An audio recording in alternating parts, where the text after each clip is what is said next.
네, 관련 이야기 신현영 명지병원 가정의학과 교수, 최진봉 성공회대 교수, 전지현 변호사와 나눠보겠습니다. 어서 오세요. 안녕하세요. 네.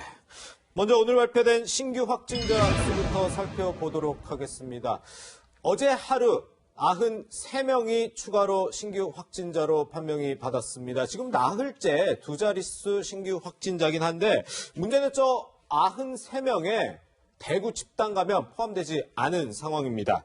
신 교수님, 이게 대구가 조금 잠잠해지나 조금 잡히나 했더니 다시 요양병원에서 지금 집단 감염 발생했다고 하네요. 그렇죠. 지금 우려했던 바가 지금 가시화된 거라고 볼 수 있겠는데요. 네네. 그런 대구 경북에 1차 피크가 있었고 네. 그 이후에 잠불씨가 남아있다가 다시 한번 이렇게 피크를 2차, 3차로 가져오는 게 아닌가 우려스럽긴 합니다. 예, 예. 이미 그래도 대구 경북에서 이런 확진자들의 역학조사 결과에서는 아직까지 감염원을 모르는 퍼센테이지가 전체에서 18% 정도 됐거든요. 네네. 그만큼 우리가 어디까지 바이러스가 확산됐는지에 대해서는 앞으로도 더 빠르게 찾아가면서 확인해야 될 필요가 있는 거죠. 네.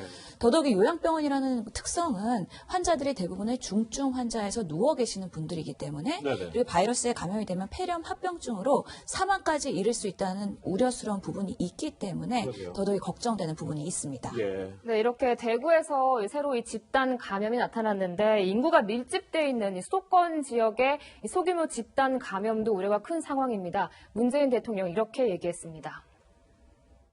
수도권의 방역 성공 여부가 매우 중요한 시점이 되었습니다. 만에 하나 수도권에서 보다 큰 규모의 집단 감염이 발생하거나 지역 감염이 빠르게 확산된다면 방역을 위한 지금까지의 모든 노력과 성과가 원점으로 돌아갈지도 모른다는 불안이 남아 있습니다. 네, 교수님 지금 성남은혜강 교회 얘기를 해보자면 이 관련 확진자가 61명까지 늘었다고 하는데 신도가 51명이고 접촉자가 10명이었다고 해요. 예, 그만큼 전체 신도에 대한 전수조사를 하고 있는데 확진자가 더 늘어날 수도 있습니다. 네. 안타까운 것은 사실은 그 1일 그리고 8일 예배에서 집단으로 모여서 그렇게 여러 가지 행위를 했다는 거죠. 네. 그러면서 바이러스가 전파될 가능성이 높았다는 것.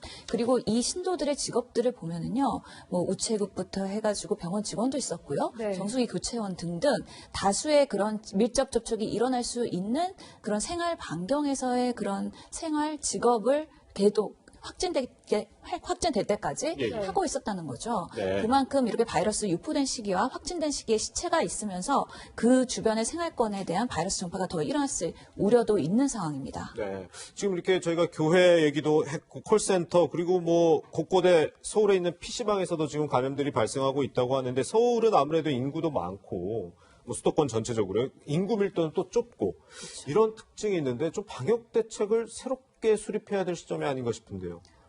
우선은 예상했던 바처럼 이런 소규모 집단 감염이 계속 나오고 있는 거고요. 예. 얼마나 이것을 강제할 거냐에 대한 고민을 해야 될 부분이긴 한데요. 예, 예. 지금은 온 국민이 사회적 거리두기를 하는 차원에서 네. 계약도 연기되지 않았습니다. 그렇죠. 연기됐죠. 그만큼 모든 온 국민이 참여를 해야 되는데 그렇지 않은 교회 집단이나 일부의 그런 집단에서 이렇게 발생하는 것을 반면 교사 삼아서요. 이렇게 밀집 사업장이나 고위험 그런 지역군에 대해서는 조금 먼저 찾아가면서 그런 일들이 발생하지 않도록 하는 예방적인 매뉴얼 같은 것들을 더 강력하게 정착시키는 노력이 필요할 것 같다는 생각이 듭니다. 네. 네, 최진봉 교수님 지금 예. 교회 집단 감염 얘기도 나왔는데 이 성남은혜강 교회에서 왜 소금물로 이제 소독을 한다면서 신도들에게 뿌렸었잖아요. 그러니까 이 일로 인해서 이제 인포데믹에 대한 우려가 좀 커진 것 같습니다. 그렇죠. 우리말로 얘기하면 가짜뉴스 사실은 인포데믹이라고 하는 게 정보의 잘못된 정보가 확산되면서 사람들이 잘못된 인식을 갖게 되고 그 인식 때문에 잘못된 행동을 해서 방역 체계가 무너지거나 아니면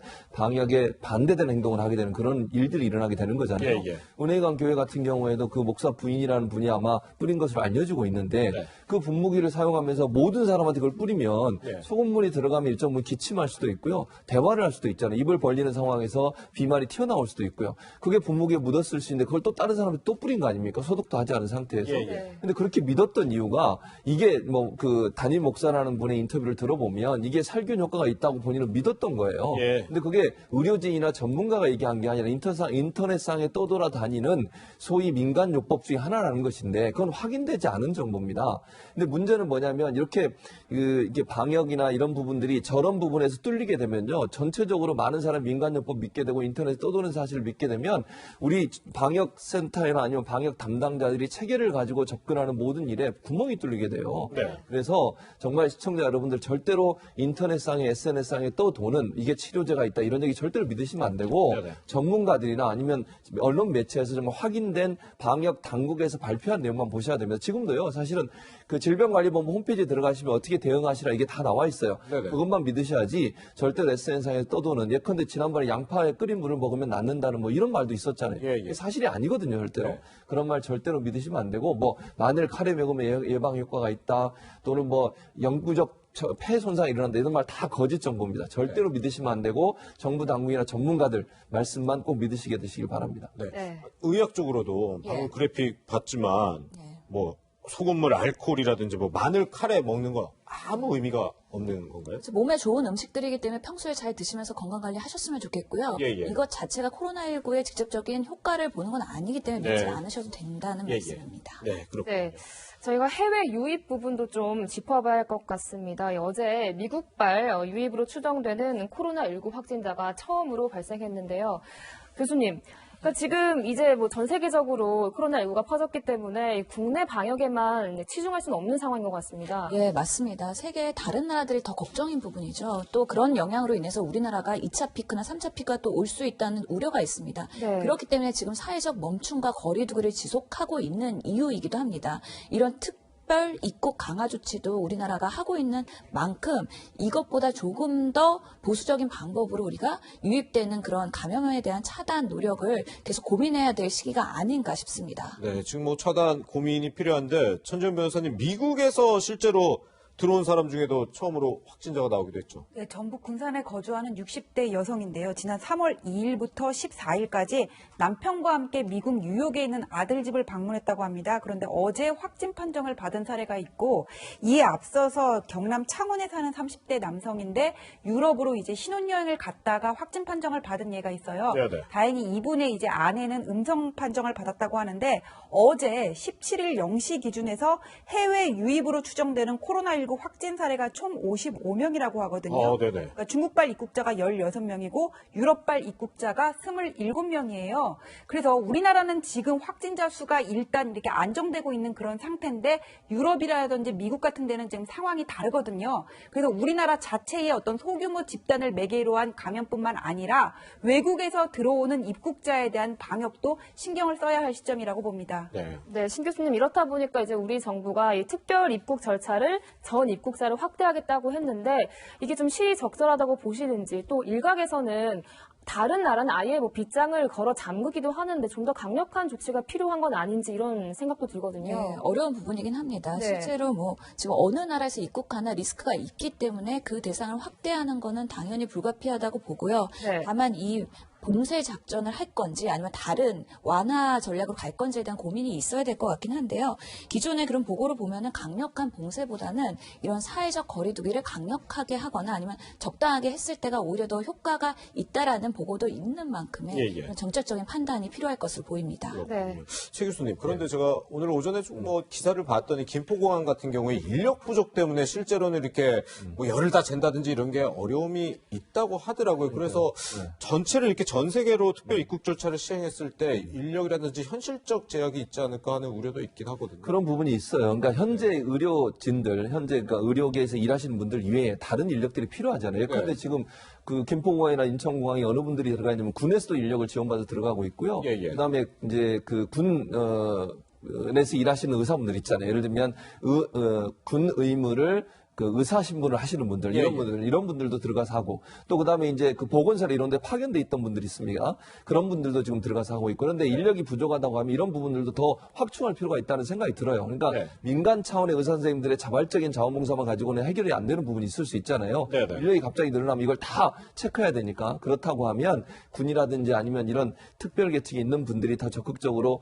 활용이 돼야 된다는 생각이 들고, 또 이제 예컨대 뭐 이런 부분도 있을 수 있을 것 같아요. 정말 긴급한 사항이라고 하면 의대 학생들에게 일정 부분 자원봉사를 하거나 아니면 그분들에게 어느 정도 혜택을 주면서 참여할 수 있는 공간들도 마련할 수 있는 대책도 세울 필요가 있다, 이런 생각이 듭니다. 네. 네, 이렇게 소규모 집단 감염이 지속적으로 발생을 하고 있고 또 국외 유입 확진자도 나오고 있기 때문에 교육도 이 학교 개학을 연기할 수밖에 없었던 것 같습니다. 어제 브리핑 내용 들어보시죠.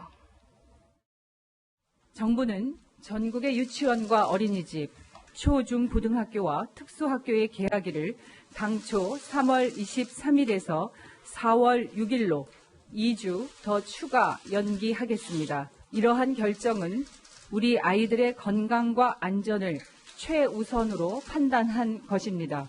질병관리본부 및 전문가들이 제시한 학교는 지역사회 주요 감염원이 될 우려가 있으며 학생으로 시작해서 가정을 거쳐 사회적 전파가 될 확률이 높다는 의견을 저희 교육부는 존중합니다. 네, 전지현 변호사님, 사상 초유의 이제 4월 개학이 현실화됐는데, 이제 뭐 보건당국 입장에서는 좀 불가피한 조치였다, 이렇게 보시나요? 네, 그렇죠. 이게 지금 뭐 소규모 집단 감염의 위험성이 아직까지 상존하고 있는 상태에서 학교에서는 아이들이 이렇게 비말 감염에 가장 오염될 그 가능성이 큰 장소거든요. 여기에서 개학을 지금 3월 23일 바로 다음 주인데 해버리면은 이게 얼마나 또 확진자가 퍼질지 아무도 장담할 수 없는 상황에서 교육부로서도 불가피한 선택을 한 것이라고 봅니다. 근데 이제 4월 6일 날 이제 개학을 한다 그러고 그렇게 되면은 법에 규정된 수업 일수가 190일이에요. 1년에 19일까지는 이제 재량으로 줄일 수가 있지만은 6일 날 개학을 해버리면은 이거를 못 채우기 때문에 여름 방학을 줄이던가 그리고 여름 방학을 줄이거나 뭐 하고 그다음에 수능을 연기해야 되는 이런 사태까지 올 수가 있습니다. 그러니까 4월 달에 개학을 한 거는 1961년 이후 처음이라는 얘기가 있습니다. 예. 그런데 4월 6일이라 그러면 지금부터 한 3주 뒤 정도인데 신 교수님, 그때 또 개학을 할 수 있을까라는 생각이 벌써부터 드는데 좀 어느 정도 우리 사회 상태가 됐을 때 개학을 검토해 볼 수 있을까요? 그런 기준이 명확히 없다는 게 더 어려운 부분이긴 합니다. 그렇군요. 예. 근데 지금으로서는 말씀드린 것처럼 1차 피크는 이미 지나갔고 네네. 2차 피크, 3차 피크 이런 잔불시들이 계속 나올 가능성이 높습니다. 네네. 그러면서 사태가 장기화될 텐데요. 마냥 이렇게 개학 연기만 하고 있을 수는 없다는 거죠. 그렇죠. 그렇기 때문에 그런 개학을 하더라도 우리가 예방관리 시스템을 어떻게 하면서 안전하게 교육을 할 수 있을까에 대한 고민과 이런 네네. 대비가 지금부터 이루어지지 않으면 마냥 닫고 있을 수만은 없다는 말씀이고요. 예, 예. 특히나 지금 미국이나 유럽은 인제 시작입니다. 네. 이제 올해 계속 이런 상황들이 반복될 가능성이 있거든요. 예, 예. 그거에 대비한 이런 교육의 그 장기적인 대비 계획도 같이 수반되어야 될 것 같다는 생각이 듭니다. 그죠. 학교랑 학원이랑 좀 같이 움직여야 될 것 같아요. 지금 예. 어제 교육청에 따르면 서울 학원과 교습소 2만 5천 곳 중에 23%만 휴원을 하고 있다 그러고 맞아요. 예. 다음 주부터는 하겠다는 지금 학원들이 많거든요. 네네. 이 사람들의 어떤 생계 유지와 직결된 부분이고 또 학부모들의 어떤 교육 부담감, 이게 뒤처진다는 부담감 때문에 이건 좀 어쩔 수 없는 것 같은데 이런 학원은 뭐 지금 시대에 온라인으로는 강의가 안 되는 건지 파일을 보내서 무슨 뭐 자료를 받고 이렇게 할 수도 있는 건데 이것도 같이 가야지 학원은 자율적으로 놔둬버리면은 학교는 막았지만 또 학원에서 퍼질 위험이 있지 않을까 싶습니다. 그래서 이제 뭐 지자체장들이 이제 종교시설에 대해서는 조금 강제 조치를 하는 부분이 있던데 이 학원에 대해서는 혹시 뭐 법적으로는 가능한 부분이 없나요? 종교시설과 마찬가지로 학원 같은 경우에도 이렇게 집단이 모이는 거잖아요. 이런 예. 경우에도 강제 조치를 할 수 있는데 지금 하기가 어려운 게 뭐냐면은 예. 뭐 어떤 감염의 위험성이 확실하게 있다 지금 이런 것도 아니고 확진자가 났거나 그다음에 이게 학원장들의 어떤 생계랑 연결되는 부분이고 네. 학부모들이 또 이제 조급증을 내는 부분도 있거든요. 네네. 그래서 지금 함부로 하기가 어려우니까 이거를 뭐 지자체라든지 교육청에서 나서서 온라인 강의 쪽으로 유도를 하고 그다음에 그 경비상의 어떤 그 부족 부분 생기는 거 있잖아요. 그런 거에 대해서는 국가가 지원을 해주는 그런 방향으로 해결을 해야 되지 않을까 싶습니다. 예. 네, 그래서 뭐 유은혜 부총리도 이제 유은혜 교육부 장관도 이제 학원에 협조를 요청했다고 하는데 최준봉 예. 교수님 그런데 좀 걱정되는 건 예. 그러니까 그러니까 아이들이 갈 데가 없다는 것 같아요. 그렇죠. 그렇기 때문에 PC방으로 가는 경우도 있고 그걸로 인해서 또 집단 감염이 또 나타날 수 있는 거잖아요. 그렇죠. 정말 PC방은 위험한 것 중에 하나죠, 사실은. 거기에는 더더욱 붙어 있을 뿐만 아니라 거기에 사용하는 키보드나 이 컴퓨터 같은 것도 여러 사람이 함께 사용하잖아요. 한 사람이 사용하고 계속 있는 게 아니라. 예, 예. 그것도 문제가 되고. 그 다음에 거기서 막 게임하면서 말을 하는 친구들도 있고 음식도 거기서 또 시켜서 먹는 경우들도 있지 않습니까? 네네. 이러다 보니까 감염 위험이 높은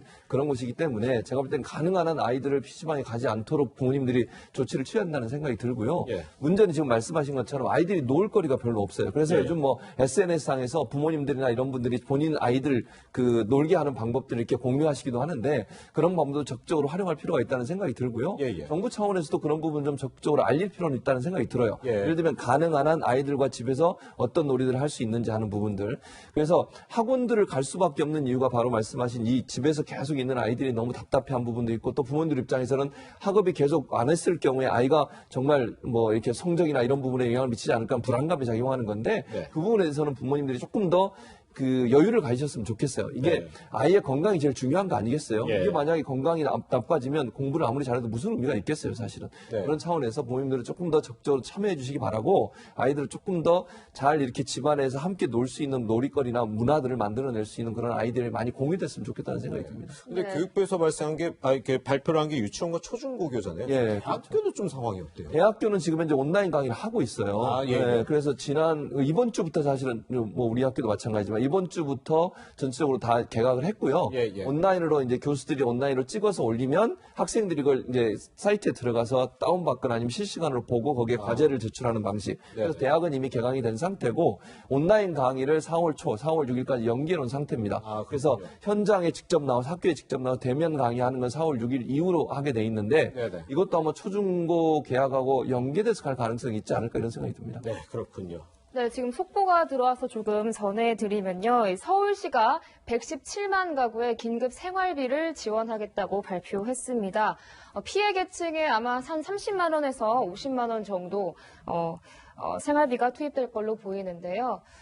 네, 가구별로 30만 원에서 50만 원이 지원될 예정입니다. 최진무 교수님, 예. 지금 좀 필요한 정책이라고 좀 보시나요? 필요하죠. 왜냐하면 지금 저소득층이나 이런 분들 중에 또 비정규직들은요 일을 할 수가 없는 상황이 되니까 돈을 못 받아요. 네. 그러니까 정규직들은 월급을 받을 수 있지만 비정규직 일을 안 하면 돈을 못 받는 거잖아요. 그러면 당장 생활비에 엄청난 타격을 입게 됩니다. 그래서 저소득층 또 그다음에 연세가 많으신 분들은 잘 돌아다니지도 못하시고 돌봄 서비스도 제대로 못 받는 경우도 있을 수 있어요. 왜냐하면 워낙 코로나 바이러스 때문에 사람들이 움직이질 않기 때문에 네네. 그러다 보니까 이런 분들 같은 경우 긴급적으로 정말 생활비가 없어서 어려움을 겪는 분들이 너무 많아서 저는 저 피해 계층이라든지 아니면 정말 저소득층 달동네에 사시는 분들한테 당장 시급한 생계에 필요한 돈이라고 생각돼서 저는 박원순 시장이 잘 결정한 거다 이렇게 생각합니다. 네. 네.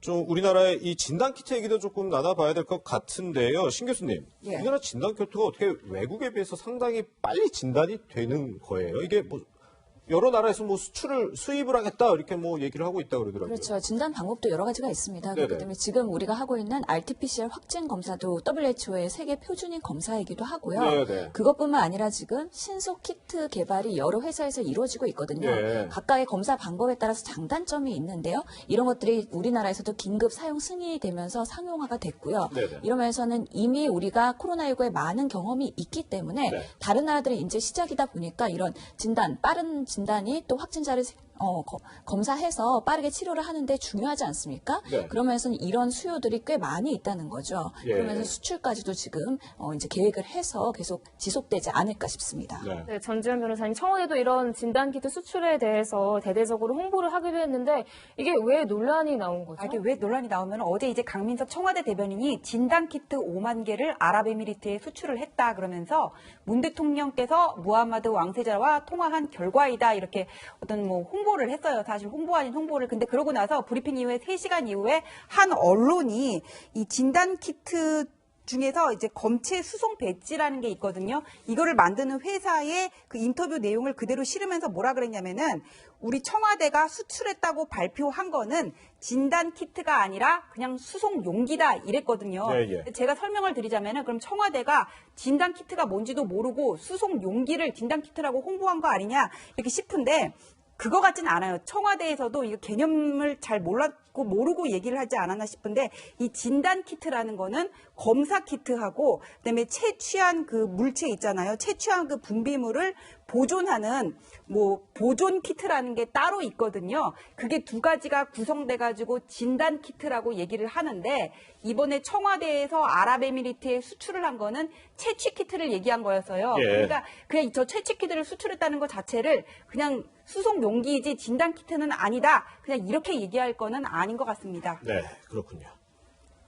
네, 이렇게 우려했던 집단 감염 사례 끊이지 않고 있는 만큼 코로나19 관련해서 긴장 늦춰선 안 되겠습니다. 저희가 국외 소식은 이어서 글로벌 뉴스룸에서 전해드리고요. 신현영 교수님과 여기서 인사드리겠습니다. 고맙습니다.